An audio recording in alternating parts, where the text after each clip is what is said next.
folks, and welcome to episode 16 of Bum Talk. Happy holidays to everyone out there, to all you Bum Talker subscribers. I am your host, Che Bums, along with the return of 2-week absence, Danilo Bums. Welcome back, Danilo. Hey, what's up? I'm back. Let's do it. A lot to cover. It's like I always say, it's one of the few weeks where all three combat sports have an event this weekend. Starting from Saturday to today. Starting from Friday. Friday, yeah. So whole weekend. We'll briefly go over Friday in 30 seconds. Yeah. So Bellator has a couple of double headers this year, and they ended the year with double header fights Friday, Saturday. We got the Friday ones. So they're done for the year. Yeah, done for the year till the Fedor versus it's like over a month. Yeah, wow. They don't produce too many events compared to UFC. That's why they're not number one. Mm-hmm. So started in Hawaii, back-to-back events with Military Appreciation Night, Friday night. Pretty decent card. We saw Frank Mir, who shouldn't be fighting anymore, who lost the last 6 out of 7 fights. He lost to Jay Aliyah. And then the main event, the grudge match between Mike Bless Chandler, is his name, versus Brent Primus. He is now a third-time lightweight champion in Bellator. He's the second one to ever become a 3-time champion in the same division. Matt Sear, I believe, is the first one in the UFC Pride era and all, this new modern. Yeah, so he's a champion once again, and I believe he also has the most wins in Bellator history, 16 wins. Yeah, he's like the greatest Bellator ever. Yeah, he beat Eddie Alvarez. Oh wow! Yeah, they fought 3 times. I think Eddie has won 2 out of 3. Oh wow! Or Chandler won. Yeah, but they fought 3 times. But yeah, congrats to him, guys. Title back. He lost it over a year and a half ago. Brent Primus, whatever his name is, he hasn't fought since that Bellator New York card, so he was off for a year and a half. And then Chelsea made a good point during the pre-fight that Brent Primus in 10 years, a decade, has only fought 8 times. So I think that kind of tells you about his trajectory, his longevity. In 10 years, he fought 8 times. That's like he's fighting a little over a year every time. So congrats to Michael Chandler. Yeah, he said his dream fight is Khabib Nurmagomedov. Mike Bless Chandler. Yeah, I mean, to each his own. I mean, one can argue that Mike Chandler is probably Bellator's most prestigious champion of all time. So yeah, it's. I mean, I don't know if Khabib will entertain my idea, but you know who I think can entertain my idea, not to go off in a limp. I think Donald Cerrone can do that because it's most UFC wins versus most Bellator wins. I think Cerrone has 21 wins, right, and Chandler has 16 wins. But yeah. Good for Michael Bless Chandler. Yeah, and in ESPN Top Rank, they had a world title fight. Yeah, Friday night on ESPN. Gilberto Ramirez, a Mexican fighter, the guy on my right here. This guy, he defended and retained his title, his WBO super middleweight title. He's actually been a champion for a while, since 2016. Canelo's the new division, right? Yeah, we'll get into super middleweight division later. But at 168, he defended his title against Jesse Hart. I don't know much more than that. Yeah, it was just a Friday night fight. But we're watching. We'll get more into the super middleweight division of boxing later. Mm-hmm. Yeah, because there was a big fight last night. Mm-hmm. The arguably the biggest name in boxing, but we'll get into that. That was so quickly. That was Friday's. Yeah. Stuff. We had the Bellator, and then we had the. If it wasn't for a world title, I would not have. Probably watch, yeah. I would not even mentioned it, but it's for a world title and a real world title. Mm-hmm. Yeah. And then Saturday was a big night for combat sports. Yeah. So we'll do Bellator real fast because UFC. I don't have. Yeah. UFC ended a special partnership over the weekend, so we'll finish with that. So Bellator had a double header, like I said. What Bellator was yesterday? 213, I believe. Yeah, 213. Again from Hawaii. So it was a bigger fight than Friday's card because it was the debut of Lyoto Machida, who won. He beat Rafael Cavaro, who Rafael lost his title to Gegard Mousasi. Gegard won, and then you can see up there the flyweight title. The title champion is from Hawaii. She won. She beat a former UFC bantamweight contender. She's a French Canadian girl, I think. So she was home. I can't pronounce her name. She's Hawaiian. She won. She won dominant, and then Machida obviously won his Bellator debut. And he fought at middleweight. By how did he beat him? He went the distance. I'm not sure about the main event. But he went the distance. I guess this pretty much is sets up Machida and Gegard. Didn't Machida beat Gegard? I think I think it did, and yeah. So the only reason why I say that's because they after Gegard defeated the 170-pound champion, they asked him about like fighting Machida, and he gave one of those answers like, I only fight him if he gets testing. That already tells me that he's probably I didn't even without looking at your record, I can probably just by you saying that, I can just tell A, he's beating you, and B, you don't want to fight him. Yeah, I remember after he fought Roy McDonald, he did say that. He's like, I'll do it if he gets tested. So so we'll see exactly what happens. But yeah, that was the end for Bellator. They ended on a run. 50 Cent was there Friday night. I assume he was probably there Saturday night too. Bellator doesn't return till the 26th. The LA Forum was a huge combat sports. It's a huge fight for Bellator. It's the final for the heavyweight title. Jack Swagger makes his debut on the Bellator card. The WWE fighter. Yeah, superstar. So yeah, Aaron Pico, who's considered Bellator's top prospect, is fighting again. And I forget. And there's a co-main event there too. Is really good. But they're off for the whole year. So Ilima Lay McFarlane, she won via submission, triangle chokehold in the third round. And also yesterday was another, Bellator does Greece Grand Prix tournaments. Yesterday they had their welterweight second one, where Gracie beat Ed Roof, so he advances to the welterweight Grand Prix. As you are aware, Roy McDonald is in the tournament, so his title's on the line throughout the whole tournament. So he fights John Snitch whenever that fight gets announced, which will probably get announced in January. But that's it for Bellator. Like I said, we don't watch all the fights. We catch just the big ones. Moving on from the Bellator Octagon or cage, Bellator cage, they say it. To the UFC Octagon. Yes, it was very special because it is the official end for the UFC Fox partnership that was 7 years in the making. 7 years. From 2011 to 2018. I remember the first fight. It was JDS versus Cain Velasquez. And watching UFC on Fox, especially when we didn't have cable, that's the only thing I was able to watch when they're on Fox. Their 7-year run finished last night officially on Fox. Next week they have prelims on FS1 in 2 weeks, but on Big Fox today was the last leading up to the UFC 232, right? So that's like their last any kind of fight on the Fox network. But their 7 years are officially done. Obviously, ESPN starting next year. It was pretty entertaining UFC Fox card. For a main card, it didn't lack a lot of stars, but it was pretty good from beginning to end. Yeah. We missed the first fight because we were watching boxing, but we caught the second fight. Sergio Pettis returned to bantamweight, and he fought a big bantamweight, Rob Font, who just teed off his head all the time. He saw just complete domination. But give it to Sergio. He hung there. He stayed in with him. He didn't give up. Took a lot of shots. Went down to the floor. Good match. Rob Font, like you said yesterday, it looks like a big bantamweight, bigger than average bantamweights. Yeah. Just purely dominated Sergio Pettis, and we'll see what happens next. I guess Sergio. With the elimination of flyweight division next month, I guess Sergio stays at bantamweight because he's apparently originally a bantamweight before he went down to flyweight, is what he was saying last night.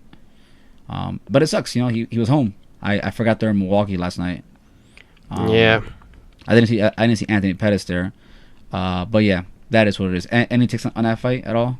No. Yeah. And then the co-main event, which was ridiculous. Edson Barbosa, the number 5 lightweight, versus Dan Hooker, New Zealand's own I believe it was number 14. And that right there is basically that's a screenshot of what happened the whole night. It was a crazy fight. Barbosa was gassed out by the beginning of the second round. You can tell. It's because of the kicks. Yeah, and he's notorious for his kicks. He's very dangerous. He almost finished Kevin Lee. Almost did. Yeah, just with a kick. He needed probably just one more hit, and he was down to the count.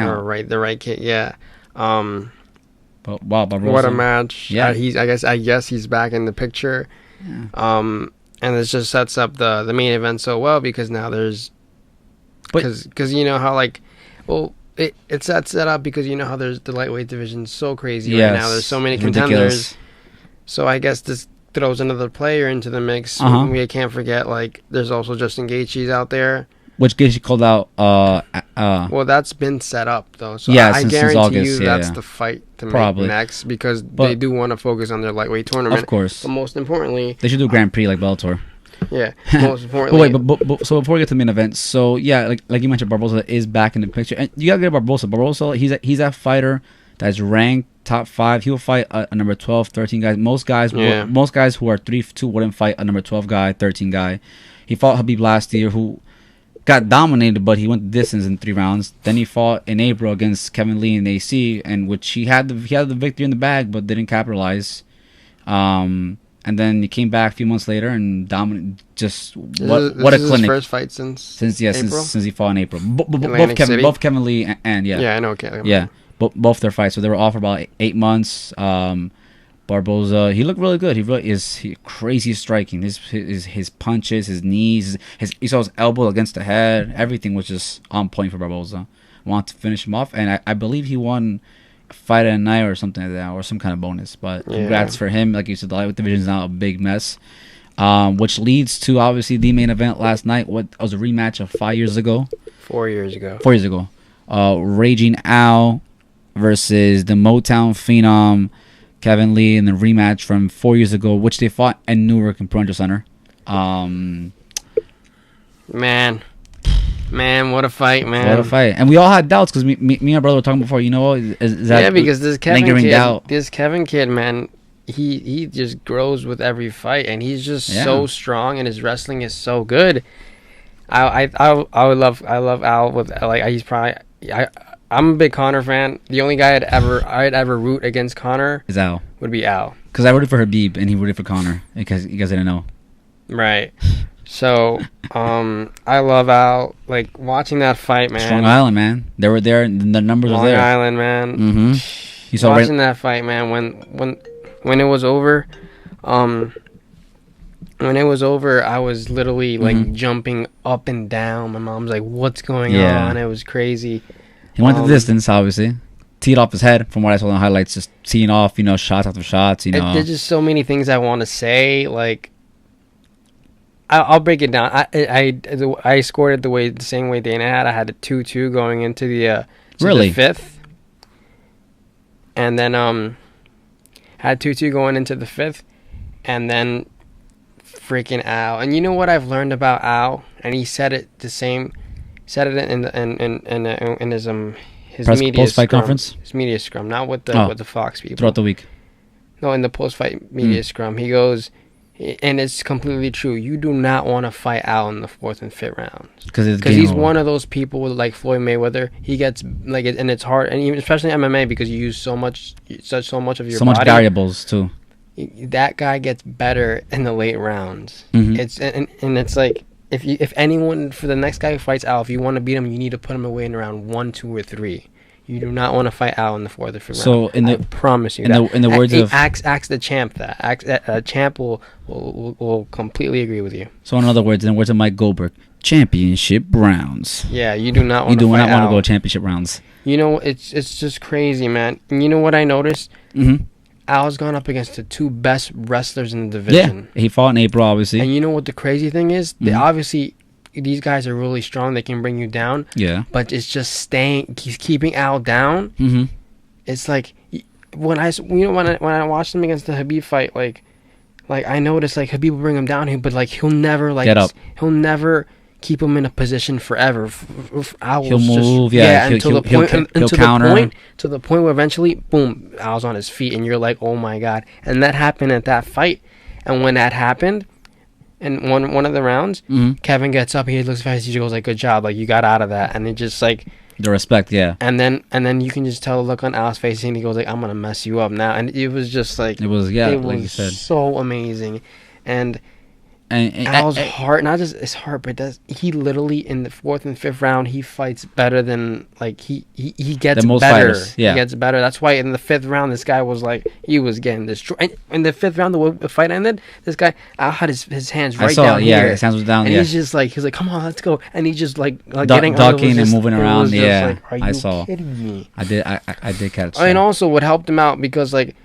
It's 5th round, 2-2. The only thing Kevin needs to do is get a good takedown, and he wins the round, and he wins the fight, right? Yeah. He tries to get a takedown. He doesn't really land it, but he uses a lot of his legs.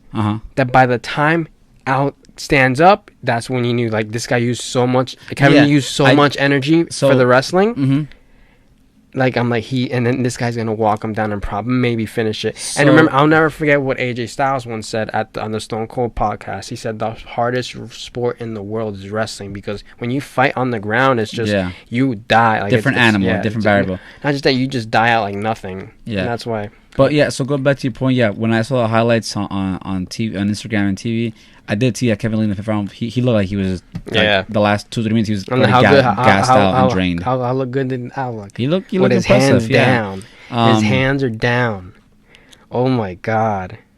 And my guess, he did that because he already knew, like, okay, this fight's in the bag. You know, he knew, okay, this is mine. It's like, but yeah, it was a good way to end the Fox card. I thought, honestly, for the last Fox card, would have more fighters on it, at least more bigger fight. I mean, there were some names there, obviously, but you know, being the last fight on the Fox card. But yeah, moving on from that. So what's next for Kevin Lee and Rage Now? I think either they give him Dan Hooker or James Vick. Nah, I don't know. I want to see a rematch between Mike Chiesa and Kevin Lee. Nah, he's going up to 170, right? Oh, he did. Yeah, he's fighting Carlos Condit, I think, right? Or something like that. I mean, he's too big for that. He's like 6'1" and he goes on 155 pounds. Yeah. Actually, I think insane. I think they're fighting in 2 weeks. Yeah. They're fighting. Carlos Condit's fighting. Yeah, Michael Chiesa. Where does Al go from here? Yeah, I guess because no. Well, we there. That's a different topic. Where does Kevin go from here? I feel like if the UFC really wants to like give him shine, they'll probably give him Justin Gaethje. That means the UFC believes in you. Of course. If they give him, but it makes sense to give him to Al because that fight was already lined up, and they both won their last 2 fights. Exactly. So and Al would don't even. Yeah. So it looks like Al would destroy that guy. Like Denny Bum says. So it looks like either Kevin Lee or Raging Al will get Gaethje, and then. So hypothetically, I would like to see Gaethje versus.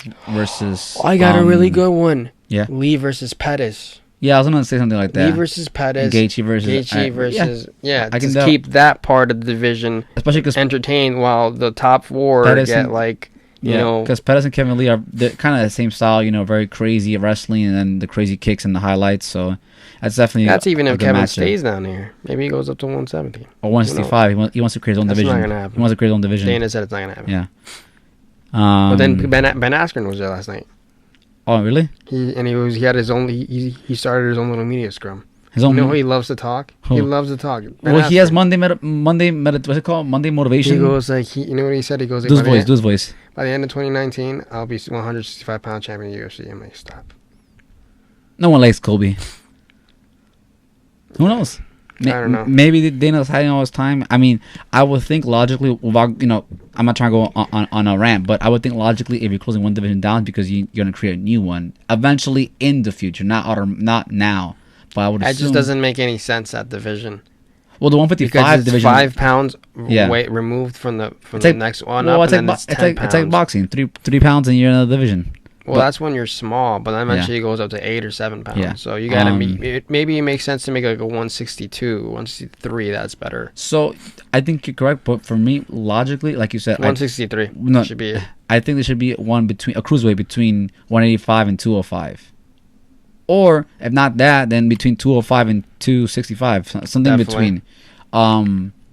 So yeah, but we'll see. But yeah, my logic is if you're closing divisions because eventually. In the near future, you're gonna create some kind of division or you know something to that degree.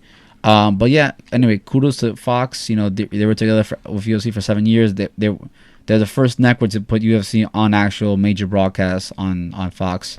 And obviously Fox, as you know, signed a deal with SmackDown to start airing in October of next year. And PBC, which is part of Showtime. So they're more than more than moved on. Yeah, so at this point it was just, you know, a money question. How much can we afford? And obviously ESPN now has the rights for that. Now that I think about it, and Top Rank Bank. That's probably why Vince is going on Raw tomorrow. Well, he's here to because he needs to build up SmackDown because that's what Fox wants, right? Yeah, and SmackDown. So AJ, apparently, AJ is already. I don't know. Well, tomorrow's supposed to be a superstar shakedown, and we could talk about that in the TLC segment. That's definitely because of TV, the broadcast. That has to do because of the broadcast, and also Raw's been going through like 3-4 weeks of bad ratings. Wow. Yeah, but we'll get to that at the end. I haven't been watching. When we covered, I haven't been watching. I've been in class. we'll get that at the end with our TLC preview. I only watch Raw when Brock Lesnar's on. Which is never on. Which is once every quarter of the year. Basically, yeah. He only comes to like maybe twice every quarter of the year. But we'll save that for the end of our TLC preview, along with what's going to happen tomorrow. Yeah. So again, real quickly, I think Gaethje Iquinta. Well, even Al said, he goes, I think I'm one fight away from the title. Yeah. So yeah, they're gonna give him. They'll probably give him the winner of. Maybe if Nate Diaz doesn't come back. Yo, how would you see? I want to see Poirier versus Ferguson and Iquinta. I don't know, because see, my thing about Ferguson is that he's one of the tall lightweights. Yeah. Because if you think about Al, I think that's a dangerous fight for Al. That is, if I was in Sean Shelby's and Mick Maynard's shoes, I would want the grudge match between Ferguson and Khabib, obviously. Oh no, that's the fight to make, without a doubt. And then I would jump out. You gotta respect that. Jump out to fight. If Nate Diaz is not around, because I don't know what the hell Nate Diaz is doing in his life right now, I would do then Raging Al versus Poirier. I would do that match. We got that. I don't know. That's a great match, man. But again, Poirier is one of these tall lightweights. Where's Conor? Well, I mean, this is assuming Conor comes back once a year or once, he's on sabbatical now. And like I said, Nate Diaz, another one. Who knows where he is? So if we take out Nate and Conor out of the picture, I would think it'll be Poirier versus Al, Ferguson versus Khabib, and then I guess Kevin Lee versus Pettis, and then maybe Barbosa versus Gaethje.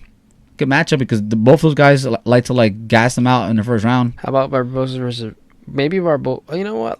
Maybe because I want to see Hooker versus Vic. Has that happened yet? I don't think so because I know Vic has beat a lot of people up. Yeah, he has. Let me look that up. But let me think.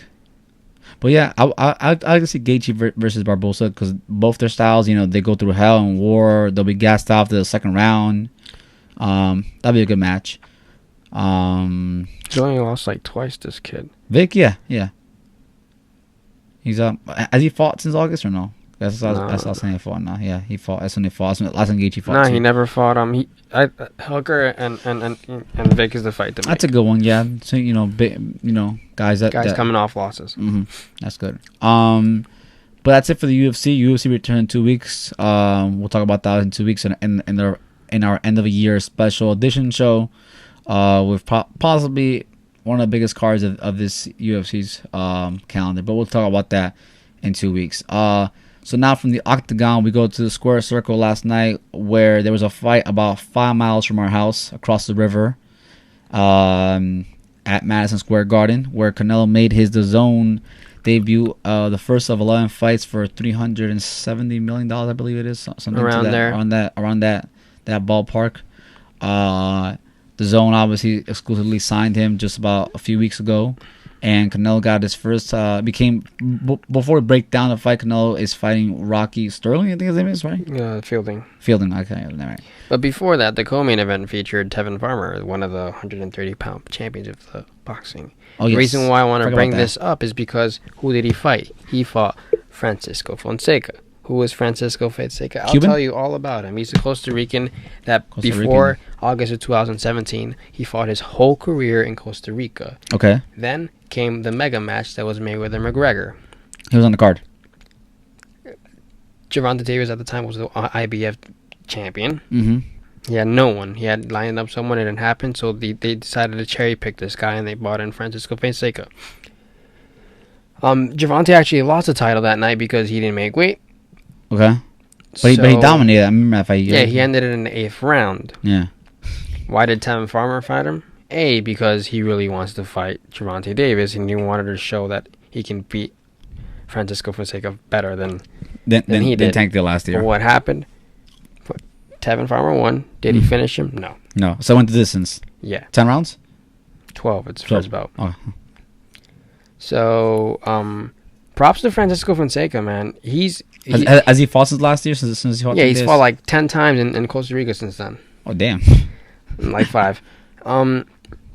Because I'm this guy's been given crazy chances. He co-main evented for Floyd Mayweather, and then he co-main evented for Canelo. Are you crazy? God bless you, man. You're doing something good. I mean, you're losing, but whatever. Yeah.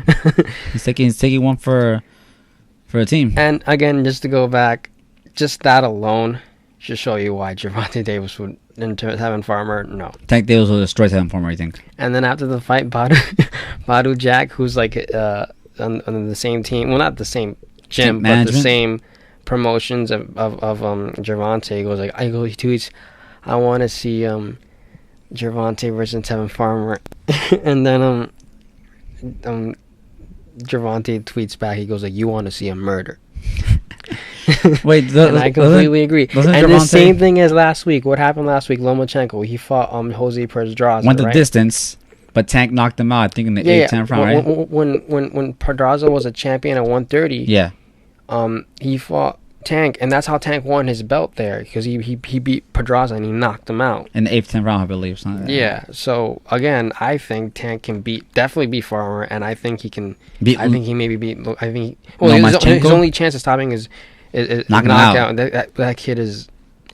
It's such a shame he only fought once in 2018 because he's so young. But he's coming back February 9th. This looks to seem the date. He's back February 9th. I definitely need to watch Davis. That kid. That's why I wanted to bring that up. I forgot. Yeah. Okay. February 9th. Congrats for Tevin Farmer. What card is he on? He's Showtime. Is that the main event for that night? Yeah, and I think Badu's the co-main event. So that's probably a regular Showtime fight. We can probably watch that. Yeah, it's not a pay-per-view fight. That wouldn't be. In the main event, we have now a 3 World Time Division champ, Canelo Alvarez. That was basically the fight. A summary of the fight, right? Him on his knees, no pun intended. Yeah, and you know what's funny? Every time he knock him down, he'd just smile. Like, and he knocked him down like 4 times because of the body shots. And he'd smile, and it's just, I got the impression, like, this guy's just happy to be there, man. Yeah. He made his debut at MSG, you know? I'd be the same, man. I'm fighting Canelo, I'm at MSG. I'm just happy You're just happy. You're there. Win, lose, or draw, whatever the outcome is. He's getting destroyed. Yo, Canelo's a monster, Knocked him out, I believe, in the 3rd round, right? You know what's funny, man? Even ESPN called it. He goes, like, Canelo wins the regular title. I'll go over what that means again. So emphasis in boxing, this is why Max Kellerman thinks the governing bodies are very corrupt. Even Joe Rogan thinks that. There's four governing bodies in boxing: IBF, WBC, WBO, and the WBA. Why do I hate IBF? Because they're very quick to take the title from you if you don't start negotiations like within 2 weeks of a defense with the next contender. Damn. That's one. WBA, why are they corrupt? That's a black belt too. That's a black belt, right? Yeah, the one. Why are they corrupt? Because they want to make money, so they like to have 2 champions per division. Regular they call the super champion and the regular champion. Yeah. Canelo won the regular title. The guy who has the real WBA title is someone he does not want no business with. Charlo? Callum Smith. Oh, Callum Smith. At 168.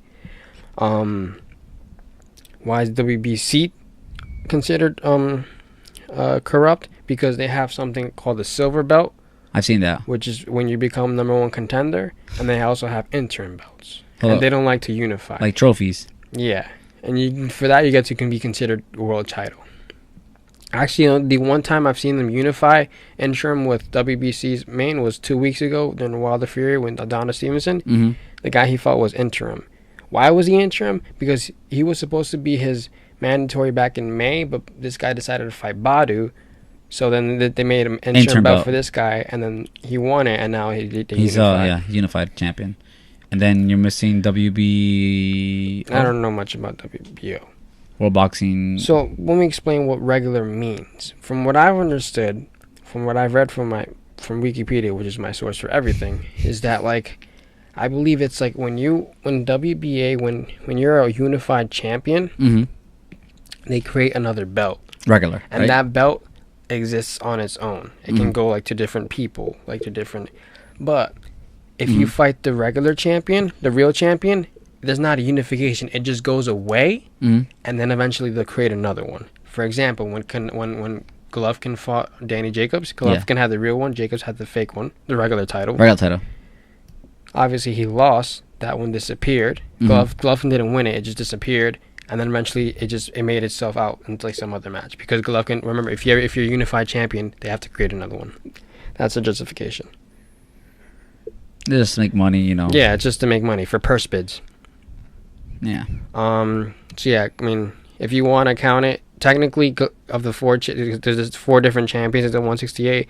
Canelo's not one of them. No, he's not one of the. Yeah. He's just a regular champion. Even though it's considered a world title, you're world champion. He's not the one. Again, the guy that has the real WBA title is Callum Smith. He won the World Boxing Super Series a couple weeks back, and he has nothing to play with. So, he's actually Liam Smith's younger older brother. Yeah, he has nothing to play with. So there's 4 belts. So can you break down who has the belts in super middleweight division? Callum Smith has Gilberto Ramirez. Well, so who has what? Callum Smith has the real WBA. Gilberto Ramirez has the WBO, the guy we just spoke about, fought on Friday. Mm-hmm. The Mexican guy. I think James DeGale has like IBF, and I don't know the other one. The Charles Bro has the other one, or no? No, they don't go that high. Oh. So, yeah, and then Canelo has the regular title. The regular title, who he fought Rocky Sterling. Another example, who has the regular WBA regular title at 147? 147. We think I'm gonna say big fight in January. Yeah, Keith Thurman. No, that's the real one. Not DSG. Manny Pacquiao. The regular one, right? Manny Pacquiao has the regular title. But Keith Thurman has the real one. But if you win it, you're considered a world title. But see, in that case, remember Thurman hasn't fought in over 2 years, right? Yeah, they should have like switched, right? Yeah, they should have made. But I don't know. Just whatever. Boxing is definitely. It's very corrupt. Yeah. A lot of going back, a lot of variables in boxing. Canelo's a 3-weight world champion. When they asked him after, they said, "You want to go back to 160?" And he basically gave the answer, "I want to just fight the fight that makes the most sense." So that we imagine that he went back at 160. But that's such a political answer. But because he looks so dominant at 168, maybe he'll get him in one of the champs. But I don't know. But let me ask you. The answer to this question was very political, right? What you just said. Whatever fight makes sense. The fight that makes sense is obviously the rematch. I mean, at least maybe. At least that makes sense. But you know who walked into the ring after? Who? Danny Jacobs. Danny Jacobs? Yes, I heard about that. He has one of the titles. Who was the other one? Demetrius. At 160, kind of lost to 2 of them. But I read today Demetrius is fighting January 19th. He's fighting nobody. So Danny Jacobs has title at 160 or 168? 160. Yeah, and then Demetrius, he has the one that Saunders lost. And Canelo has 2. Yeah. Okay. That's all 4. Don't ask me who has anything else there. Nor do I care. No. Okay. You know what? My coworker said the same thing this week of the fight. He's like, "Oh, I hope Canelo fights Daniel Jacobs next." Which I think if Canelo fights Daniel Jacobs, I think Daniel. The fact that he went into the ring, but the thing is, Danny's not like annoying Charlo guy Barker. He was very cordial. He congratulated and said congrats. And then we gotta see where Daniel Jacobs signs with, because obviously he was HBO too. So indication is probably. Of course, he's going to the zone because he's already with Matt. He's already Eddie. So. So we'll see what happens. Like I said, it's the first of 10. This first of 11 fights. We got 10 more fights, and you figure he fights twice a year, so that's 5 more years with the zone. So, and it's so easy to make. It's so easy to make the Callum Smith fight because Callum's also with Matchroom. Yeah. It's like Canelo, want to know something crazy? Rocky Fielding has lost to 2 people in his career. Counting this one. Yeah. Callum Smith and Canelo. There you go. And Callum finished him in the first round. He finished in the 3rd. That's bad. You don't want no smoke with Callum Smith, but that'd be a great. If anyone would fight him in Canelo, because he'll fight anybody. Oh well, yeah, that is very true. Canelo will fight anyone. That's absolutely correct. But it's crazy because this fight and his dominance opened a whole new avenue of fighters at 168. And then obviously he has other contenders at 160, so it's like so he has multiple options to go. I don't think he'll ever go back to 154. But yeah, so one of the questions that people were dying about Canelo is obviously, besides the weight, is the height, because obviously Canelo's a little smaller than most of the weights. Not by a lot, obviously, but you can see the difference, a few inches. So besides the 8 pounds, which may not seem like a lot. Obviously, the height and the power is different. So I guess for last night, Canelo, that wasn't a problem because he overcame the height problem. He was chopping at the body. It's like bringing down a tree. That's exactly what they said. That's what he was doing. So congrats to Canelo. AJ was there. Yes, obviously Matchroom guys were there. So was J Balvin, Prince Royce. Yeah, and everyone was there. Yeah, so everyone was there last night. It was a big event at MSG. Congrats, Canelo. You looked amazing. Yeah. And you're crazy. He's 28 years old. 28, yeah, about my age. So young. Still has a lot to go. He said that the zone thing was the beginning of phase 2 of his career. What is it, like Avengers? So I'm assuming of 3 phases. Phase 3.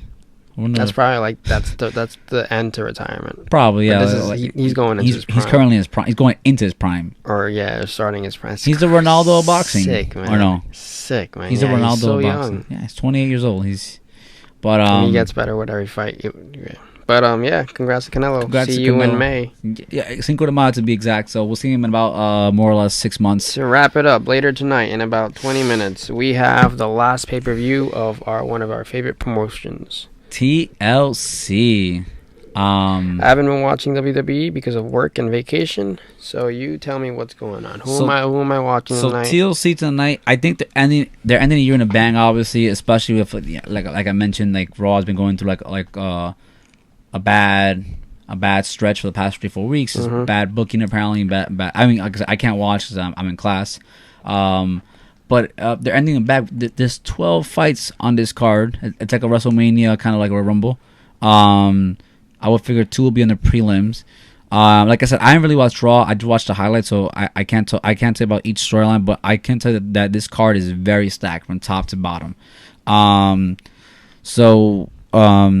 The prelim going on right now, it's Buddy Murphy versus Cedric Alexander for the WWE Cruiserweight Championship match. Obviously, Buddy Murphy is the champion. Yo, how about Cedric Alexander, man, this week? On 205 Live? Oh, no, wait, that's Mustafa Ali. Yeah, because I have Brian. You saw that meme where I commented to you, I mentioned to you, what does this remind you of? Did you see it? Yeah, I saw it. Yeah. It's like ruthless aggression. Yeah, the John Cena all thing. over again. Yeah, I mean, that's definitely a good Vince to look at. Vince believes in this kid, man. Yeah, he definitely does. Because he fought Buddy Murphy at Survivor Series for the Cruiserweight title. So the match going on right now is Buddy Murphy versus Cedric Alexander for the Cruiserweight title. Buddy Murphy's the champ, right? Yeah, the Australian guy. He's gonna win. Yeah, he's a great heel, and Cruiserweights don't have a lot of heels. I wouldn't be surprised if they dissolved that title in 2019. Yeah, that's very true with the way things are going now. At least I'm pretty sure that they'll dissolve 205 Live. It's like UFC eliminating the flyweight division. Yeah. So we'll see what happens with that. The other match that's probably in the prelims and I don't care about, nor do I want to talk about, is the Mixed Match Challenge Final. I don't want to talk about that. Do you want to talk about that? So, I don't know. So it's Fabulous Truth, R-Truth, and Carmella versus I'm pronouncing this wrong. Malika, Jinder Mahal, and Alicia Fox. So the winner of each group, right? So is that on the prelims? It looks like it is going to be on the prelims. So the winner of that match, right? The winner of that match, so say Jinder and Alicia win, right? They will be number 30th entrant in the Royal Rumble for each of their matches. So Jinder will be number 30th, and then Alicia will be 30th. I like the little stipulations because that's next month, right? That's the Royal Rumble from Arizona. That's the kickoff to WrestleMania. So I can care less about that match. But the other matches are you think this is you think WrestleMania or something like that. Let's talk about two brothers that have been together since 2012 in NXT. Seth Rollins versus Dean Ambrose for the Intercontinental Championship match. The TLC 4 years ago was crazy. 2013? 14. Cena versus Rollins. Oof. That's when he broke his nose or some shit, right? Yeah. Because I saw on Instagram a couple times. My brother has the kickoff show right now on YouTube because it is free. That's probably just commercial right now. So Seth Rollins versus Dean Ambrose for the Intercontinental Championship title belt. I think I'm a big Dean Ambrose fan. I think Dean Ambrose wins it. I think Seth Rollins. I think that's going to be a good match. That's one of the few ones to look to. Yes. Is Ronda on the card? Yeah, she is. Then we'll get to that. Another one, which I know is my brother's one of my favorite matches of tonight, is Braun Strowman versus Baron Corbin. Hell yeah, man. In a TLC match. Is there the stipulation? Here it is. If Strowman wins, he receives a Universal Championship match at Royal Rumble, which everyone knows that's going to happen. He'll fight. Because no one knows for Lesnar fight. And what else? If Corbin wins, so if Strowman wins, he gets a title match at Royal Rumble, and Corbin gets stripped of his authoritative power.